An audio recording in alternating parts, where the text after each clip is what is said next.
خدایان بسیاری در اساطیر یونان وجود داره، اما بیشتر در قصه ها به خدایان بزرگ پرداخته میشه. داستان‌های خدایان کوچکتر گاهی نادیده گرفته میشه.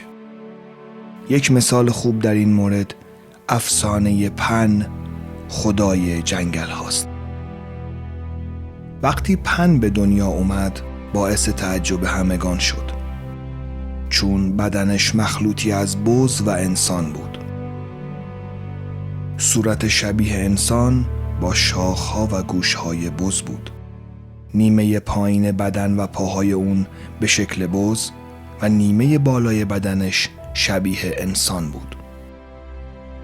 به خاطر این موضوع مادرش اون رو ترک کرد و هرمس پدرش اون رو به کوه المپ آورد و از اون مراقبت کرد. خدایان کوه المپ اون رو مسخره و ازش دوری می کردند. وقتی پن بزرگ شد کوه المپ رو ترک کرد و به جنگل‌های آرکادیا اومد و زندگی جدیدی رو شروع کرد. در جریان جنگ بین زئوس و تایفون، پن با غرش بلندی تایتان‌ها رو فراری داد و به هرمس کمک کرد تا زخم زئوس رو مداوا کنه. به نشانه قدردانی زئوس پن رو به عنوان خدای جنگل‌ها و دشت‌ها منصوب کرد. این اتفاق برای پن خوشیوم بود و مردم شروع به پرستش پن کردند، مخصوصاً چوپان‌ها. به خاطر همین موضوعه که برخی از مکاتب از اون به عنوان خدای چوپان‌ها هم یاد می‌کنن.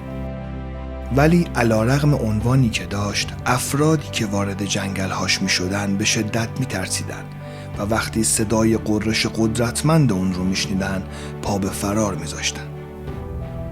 خیلی‌ها پن رو منشأ کلمه پنیک می‌دونن و به خاطر همین پن رو به عنوان خدای وحشت هم می‌شناسن.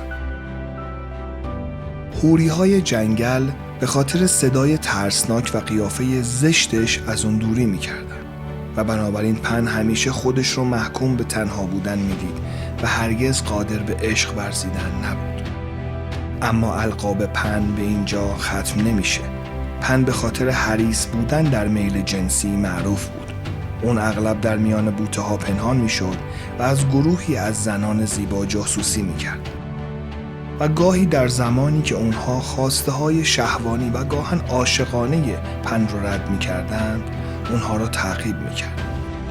البته با اینکه بیشتر زنها خواسته‌های پن رو نمیپذیرفتند، اون ادعا داشت که با همه زنهایی که دلش خواسته همبستر شده. یکی از زنان محبوب اون حوری زیبایی به نام سیرینکس بود.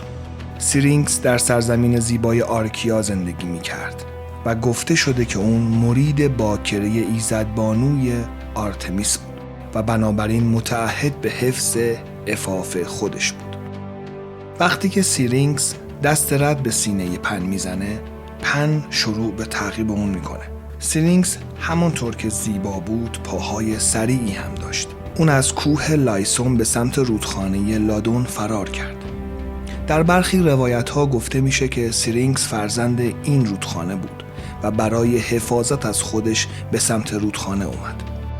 وقتی به لبه رودخانه رسید گیر افتاده بود. هم از پن و هم از خشم آرتمیس میترسید. در صورت تسلیم شدن سیرینکس به پن، آرتمیس اون رو مجازات میکرد. بنابراین اون از ایزدبانوی رودخانه تقاضای کمک کرد و ایزدبانو به اون پاسخ داد و سیرینکس رو در آغوش گرفت. پن پرید تا دختر جوان رو بگیره، ولی وقتی که بالاخره فکر میکرد اونو گرفته، متوجه شد یک دست نی رو گرفته. ایزدبانوی رودخانه سیرینکس رو تبدیل به نی کرده بود.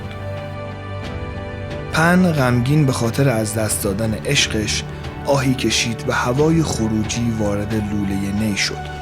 صدای جالبی میداد. پن با کنجکاوی متوجه شد که نیها با اندازه‌های مختلف صداهای متفاوتی ایجاد میکنن. بنابراین اون تصمیم گرفت چندین قطعه نی رو به هم بچسبونه و از اونها یک ساز موسیقی جدید خلق کنه. اون برای ادای احترام به معشوقش اون رو سرینکس نامید. اما این ساز امروزه به پن فلوت معروفه.